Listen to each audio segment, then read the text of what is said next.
Au cœur de la savane, sous un soleil de plomb qui transformait les herbes dorées en mirages scintillants, un silence oppressant précédait toujours le drame. C'était l'heure où les ombres s'allongent et où la faim devient une brûlure constante dans le ventre de chaque prédateur. C'est ici, sur la terre poussiéreuse et craquelée, que vivait Kaël, un lion majestueux. Non pas par la taille, mais par la force de son esprit et la mélancolie dans ses yeux ambrés. Kaël n'était pas le roi que ses pères attendaient. Il portait en lui le poids d'une lignée de guerriers féroces, mais son cœur désirait plus que la simple conquête. Il rêvait d'un règne non pas basé sur la peur, mais sur un équilibre fragile. Un rêve que la savane, dans sa cruauté inlassable, semblait vouloir écraser. Non loin de son territoire, un autre géant de la nature parcourait la terre, Jubal, un vieil éléphant. Jubal portait les marques du temps, sa peau tachetée et ridée comme une carte d'ancienne bataille.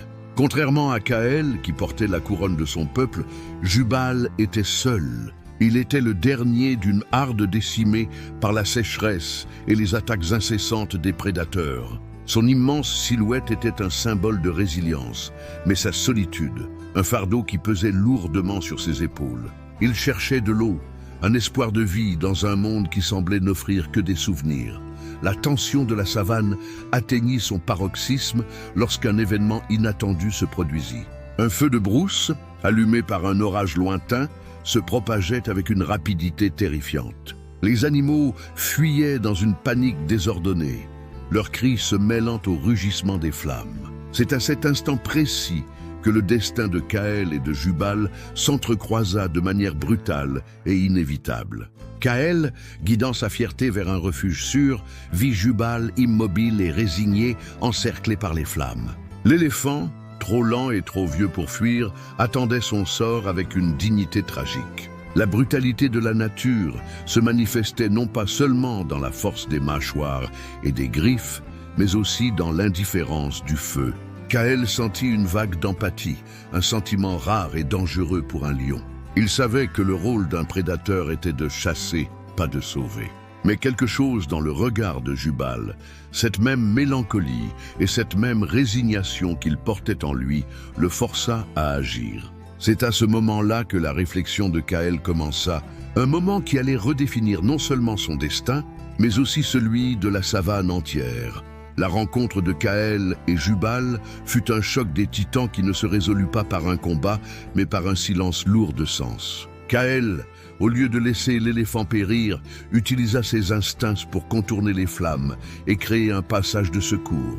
Jubal, d'abord méfiant, sentit l'intention derrière l'action du lion et le suivit, leurs regards se croisant dans une reconnaissance tacite. Ils avaient survécu à la fureur du feu, mais un nouveau défi se présentait.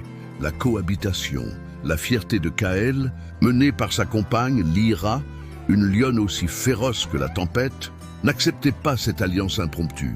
Lyra, qui avait perdu une partie de sa famille à cause des éléphants et de leur force écrasante, voyait en Jubal une menace. « Nous sommes des lions, pas des protecteurs des éléphants », rugit-elle, ses yeux d'un vert perçant.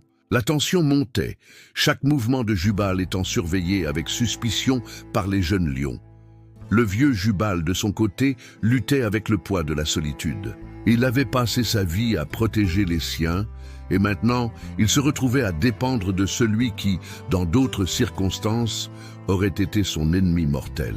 Il ne cherchait pas l'amitié, mais simplement un lieu sûr pour se reposer. Il trouva de l'eau dans un point d'eau qui se tarissait, et par un acte de courage, il utilisa sa force pour creuser le sol asséché, libérant ainsi une nouvelle source. Les jeunes lionceaux, qui manquaient d'eau depuis plusieurs jours, purent enfin s'abreuver. Cette scène, un geste de pure générosité d'un vieil éléphant, sema le doute dans le cœur des lions. Lyra elle-même commença à reconsidérer sa position. La vulnérabilité de Jubal, sa sagesse silencieuse et son acte de bienveillance créaient une brèche dans les préjugés et les traditions. Les relations se complexifiaient et les conflits n'étaient plus seulement externes, mais aussi internes, au sein de la fierté, où la loyauté et la compassion s'affrontaient. La transformation commença subtilement, mais avec une force imparable. Kaël, en voyant l'impact positif de Jubal sur sa fierté, commença à intégrer l'éléphant dans la vie du groupe. Il montra au jeune lionceau comment se méfier non pas de Jubal, mais des véritables dangers qui rôdaient dans la savane, comme les hyènes dont l'avidité et la brutalité étaient une menace constante. Kaël défiait la hiérarchie établie. Au lieu de diriger par la force pure, il régnait par l'intelligence et la diplomatie. Un jour, une sécheresse prolongée menaça la survie de tous. La nourriture se fit rare et les lions devinrent faibles. Kaël se retrouva face à un dilemme. Attaquer les rares troupeaux de proie au risque de les faire fuir définitivement de leur territoire ou trouver une autre solution. Jubal, qui connaissait les chemins de la savane mieux que quiconque, se souvint d'une rivière souterraine, un lieu sacré et caché par les éléphants. Il montra le chemin à Kaël, qui risqua tout pour suivre le vieil éléphant. Ensemble, ils traversèrent des terres brûlées et des canyons étroits. Leur voyage était un symbole de leur alliance improbable, de la force de l'un qui complétait la sagesse de l'autre. Leur périple les mena à la rivière, mais le passage était bloqué par des rochers. La fierté de Kaël, affamé et désespéré, les rejoignit, l'ira en tête. Voyant l'impuissance des lions à déplacer les rochers, Jubal, avec une force qui semblait jaillir de la profondeur de son âme, poussa les pierres avec sa tête et ses défenses. Il travailla sans relâche, sa peau déjà abîmée saignant sous l'effort.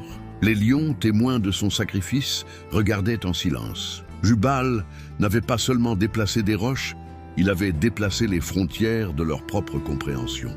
Kaël, pour la première fois, sentit que sa vision d'un règne différent était non seulement possible, mais nécessaire. La tension monta d'un cran lorsque les hyènes, menés par un chef redoutable nommé Zarak, sentirent la faiblesse de la fierté de Kaël.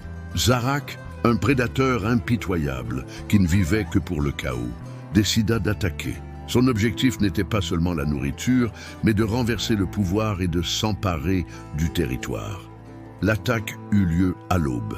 C'était un combat brutal et intense, un choc entre la tradition de la force et l'émergence d'une nouvelle ère. Les hyènes étaient plus nombreuses et plus organisées. Kaël, bien que combattant avec une bravoure inouïe, se retrouva rapidement submergé. Lyra, blessée, et les autres lions étaient sur le point de succomber. La défaite semblait inévitable. C'est à cet instant précis que la silhouette imposante de Jubal apparut. L'éléphant, qui avait observé le combat de loin, entra dans la mêlée avec une fureur silencieuse. Il chargea les hyènes, les faisant fuir avec sa seule présence. Zarak, cependant, ne recula pas. Il lança un défi à Jubal, un duel entre le roi de la ruse et le géant de la sagesse. Zarak attaqua la patte de Jubal qui, déjà blessé, vacilla. Les hyènes profitèrent de la situation pour encercler Jubal. Kaël, voyant le sacrifice de son allié, trouva une force nouvelle. Il se lança sur Zarak, non pas pour le tuer, mais pour le distraire. Il ne cherchait pas la victoire, mais un moment de répit pour Jubal. Le combat atteignit son paroxysme. Jubal, avec un rugissement qui n'était pas un cri de guerre, mais un cri de dignité, utilisa ses dernières forces pour écraser la patte de Zarak. Les hyènes, voyant leur chef vaincu, s'enfuirent. Mais Jubal s'écroula, le souffle court et le corps meurtri. Les lions, témoins de cet acte héroïque, entourèrent le vieil éléphant. Le silence, une fois de plus, s'abattit sur la savane. Mais cette fois-ci, ce n'était pas un silence de peur, mais de respect et de reconnaissance. La savane avait été transformée. Le combat des géants n'avait pas été une bataille de force, mais une lutte pour la survie et la dignité. Jubal, grâce aux soins des lions, survécut à ses blessures, mais il était désormais incapable de parcourir de longues distances. Kaël et sa fierté l'acceptèrent comme un membre à part entière de leur famille. L'histoire de Kaël et de Jubal se répandit comme une légende. La savane apprit que la force ne réside pas seulement dans les griffes ou les défenses, mais aussi dans l'empathie et la collaboration. Les lions de Kaël régnèrent avec une sagesse nouvelle, une sagesse qu'ils avaient apprise d'un éléphant. Lyra, devenue une protectrice féroce de Jubal, enseignait à ses jeunes comment la cohabitation pouvait être une force, non une faiblesse. Jubal, le dernier de sa harde, n'était plus seul. Il avait trouvé une nouvelle famille, une nouvelle raison de vivre. Il passait ses journées à l'ombre d'un grand acacia, entouré de lionceaux qui venaient jouer près de lui. Sa silhouette n'était plus un symbole de solitude, mais de paix et de résilience. Kaël, lui, portait la couronne avec une nouvelle dignité, une qui n'était pas fondée sur la brutalité, mais sur la réflexion et l'apprentissage. Il avait appris qu'un vrai leader ne cherche pas à conquérir, mais à protéger l'équilibre de la vie, un équilibre qui inclut même ceux qui, à première vue, semblent être des ennemis. La leçon était claire. Le cœur de la nature ne bat pas seulement au rythme des chasseurs et des proies, mais aussi au rythme des âmes qui trouvent le courage de voir au-delà des apparences et de construire des ponts là où les murs se sont toujours dressés.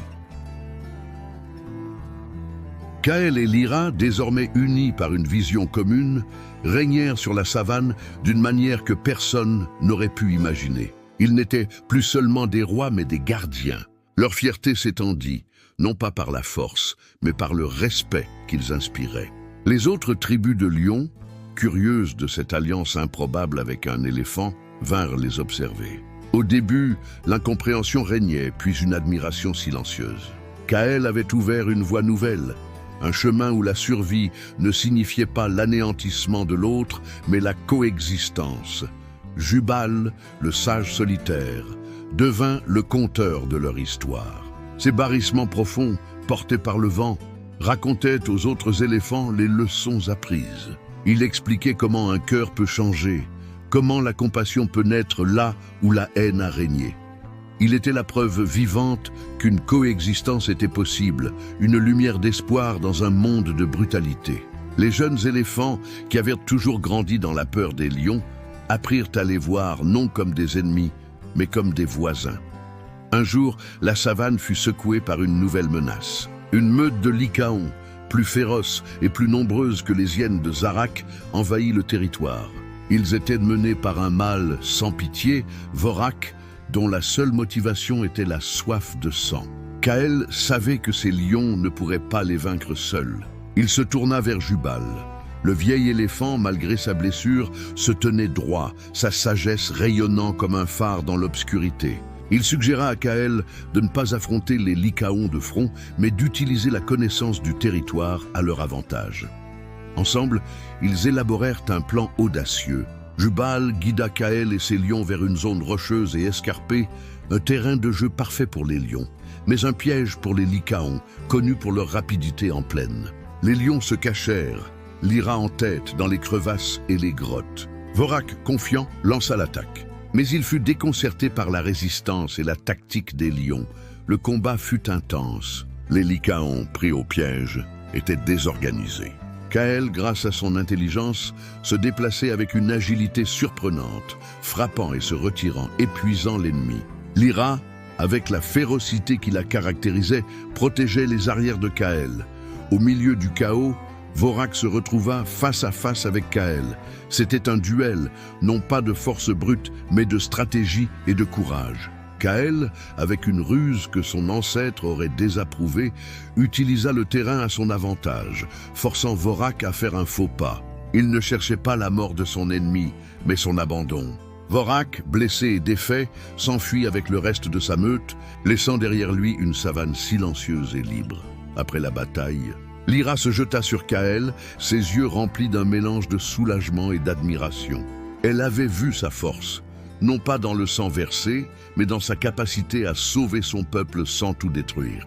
Jubal, de son côté, s'approcha lentement, un barrissement doux de fierté résonnant dans l'air. Il avait vu Kaël devenir non seulement un roi, mais une légende. L'alliance entre le lion et l'éléphant, autrefois un mythe, était devenue une réalité.